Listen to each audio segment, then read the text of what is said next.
Summary of the Yellow Birds by Kevin Powers.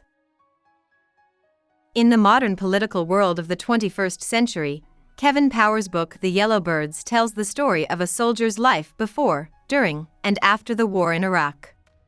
It shows how such a traumatic event can affect a person's body and mind. This is how 21-year-old John Bartle, who joined the U.S. Army 3 years before, learned that he was going to be sent to Iraq in December 2003. Bartle learns that he will be working with Daniel Murphy, an 18-year-old rookie who just joined the military, and that he will be following the orders of Sergeant Sterling, an officer known for being brave and selfless. Bartle and Murph are both scared to leave, and they try to picture what it must be like in Iraq. Some days before he leaves the U.S., Bartle makes Murph's mother a promise that he will not break. He will bring her son back alive. Even though he fears being responsible for Murph, he does it anyway. Soon after arriving in Iraq, Bartle and Murph are faced with the horrible truth of war. Bartle thought that war would bring soldiers together, but he finds that it does the opposite. It makes everyone focus only on their own safety. Bartle and Murph learn to separate themselves from the deaths going on around them because death is so common and hard to predict. They start a game where they count how many U.S. soldiers have died because they think that other people's deaths will make their own less possible. Bartle later says that their goal is an empty attempt to avoid death, to avoid becoming the 1,000th soldier dead. Bartle and Murph also learn how to do terrible things without thinking about whether or not they are right. They get used to the damage around them and understand that part of war is killing civilians by chance and seeing innocent people die. Sergeant Sterling is aggressive in battle, and he motivates his men to fight by making them hate and be angry, which Bartle doesn't like but thinks is important. When the troops get their mail one night, Murph finds out that his girlfriend is breaking up with him. Murph doesn't get angry when he hears the news like Sterling wants him to. Instead, he accepts that he can't do anything about it. Bartle then sees that Murph keeps a picture of himself and his lady in his helmet. He also keeps his casualty feeder card in there so that if he is killed, military staff can find his body. The same night, a colonel shows up with a reporter and a cameraman. The colonel tells the troops that they are about to go on a very important mission in the nearby orchard. He says this while feeling proud and cocky because he is being filmed. The colonel talks about divine justice and how this land has biblical roots, but Bartle thinks that he doesn't seem to care about the soldiers' individual fates, even though he says that the upcoming fight is dangerous and that some soldiers will probably die. Bartle learns after the colonel leaves that American troops have fought over this orchard every year for the past 3 years. This makes the war seem silly and pointless to Bartle, who doesn't see a bigger goal in it. The troops are nervous as they march toward the orchard at dawn after getting ready for battle. Suddenly, they are attacked. One of the American troops is fatally wounded and dies with his friends by his side. Bartle and Murph are very upset about this death. Bartle believed the soldier might say something before he died, but he finds that in this case, death is a naturally lonely and physically unpleasant process. Murph, on the other hand, is upset because seeing this man die instead of him made him feel better. Bartle tries to comfort Murph that this is a normal response because it shows that he still wants to keep his own life safe, but Murph is still upset. This episode is the start of Murph's mental pain because the young soldier can't figure out how to balance soldiers' selfishness, which is based on their own survival, with higher moral standards. He quickly loses faith in the cruelty of war. The troops find a body bomb on a bridge the next day.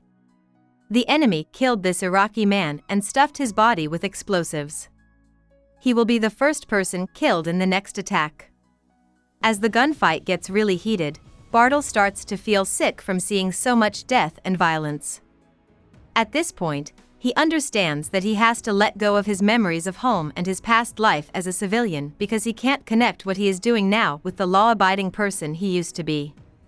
Bartle starts to notice that Murph is pulling away from him over the next few weeks. Now he doesn't talk to anyone and often goes off by himself to spend time. Sterling tells Bartle that Murph will die because he is thinking too much about home, which makes Bartle worry about his friend's mental health. Sterling says that this kind of distraction is the worst thing that could happen to a soldier because it keeps them from focused on their daily tasks, which are to fight and stay alive, which need aggressiveness and focus. When Bartle finds the picture and card that Murph had been keeping safe in his helmet until then, he starts to feel nervous. He thinks that Sterling might be right and that Murph is giving up on his life as a soldier and maybe even on his life in general. When Bartle goes to find his friend, he finds him by the nurse's station. That's where he learns that Murph often goes to watch a doctor go about his day. After thinking about what happened, Bartle comes to the conclusion that Murph is still trying to live up to his ideals of kindness and care, which are shown by the doctor's actions. By taking the time to watch this medic, Murph is also picking the memories he wants to create in his mind. It's a small act of defiance against how brutally unpredictable war is and how little control soldiers have over their own lives. However, when this doctor is killed suddenly by a mortar attack, Murph has a complete emotional breakdown, goes crazy, and chooses to quit the military posting. Taking off all of his clothes and getting away through a hole in the wire, he goes toward the city of Al-Tafar, where he almost certainly will be killed by angry locals. Sterling finds out that Murph is missing, and all of the men go look for him. After going where some locals told them to look, Sterling and Bartle find Murph's dead body at the base of a tower. Murph was beaten to death, and Bartle is sickened by how badly his body has been cut up. Plus, he feels bad for Murph's mom, who will have to see her son's body being hacked up so badly. He decides that they need to stop this from happening. Sterling is told to keep quiet by Bartle, and the two of them throw Murph's body into the river as if they had never found it. Later, overwhelmed by Murph's death, Bartle remembers his promise to Murph's mother to bring her son back alive and, without truly knowing why, writes her a letter in which he claims to be her son. He knows that this kind of lying is wrong, but he has done so many bad things that he doesn't know how to judge his own acts morally anymore. They leave Iraq after more than a year of service and go through Germany on their way. This is where Bartle starts to realize that he feels bad about Murph's death. When he gets back to the United States, he also realizes that most people don't see war as inherently cruel, while he does. Instead, they insult the Iraqi enemy and praise Bartle for his service in a good cause, wearing a yellow ribbon to show their support for the war. Bartle knows that war makes people on both sides do horrible things, but he can't talk to anyone about his feelings of guilt, pain, and grief, and he starts to feel lonely. Besides that, he can't get rid of the violent memories of fight that make him feel alone and out of place in his own home. He starts to believe that he doesn't belong in Richmond, Virginia, after a few weeks. He thinks that his bad mood is so unbearable that he would rather die. The senior soldier knows that he is going to be tried for writing Mrs. Murphy a fake letter because a captain from the Criminal Investigation Division comes to his house during this time. When Bartle realizes that the army is really accusing him of Murph's death, he tries to defend himself by showing how other people are lying. But he quickly realizes that the army is just using him as a scapegoat so Mrs. Murphy can feel like justice has been done. Bartle also finds out that Sterling, who was known for being obedient and willing to give himself, has killed himself.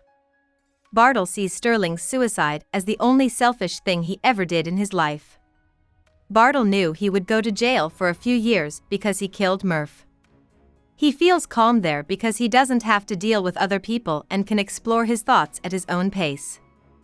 As the days go by, he tries to make sense of his war memories and figure out what the war was really about.